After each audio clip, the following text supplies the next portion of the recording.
এখানে আমরা এই প্রবলেমটিকে সলভ করার জন্য আমরা এটাকে লিখতে পারি x to the power 1/3 multiplied by x to the power 1/4 multiplied by x to the power 3/8।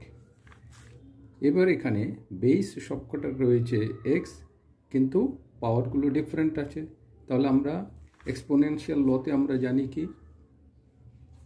a to the power m into a to the power n means a to the power m plus n।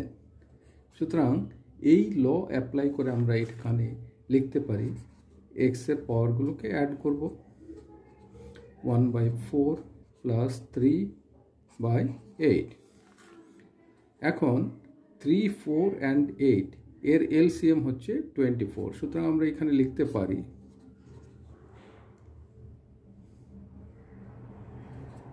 8 plus 6 plus 9।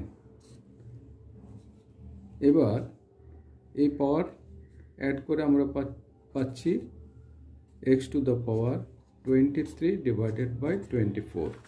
এটাকে আমরা লিখতে পারি x to the power 23 into 1/24। এটাকে লেখা যায় x to the power 23। সুতরাং এই হলো আমাদের আনসার।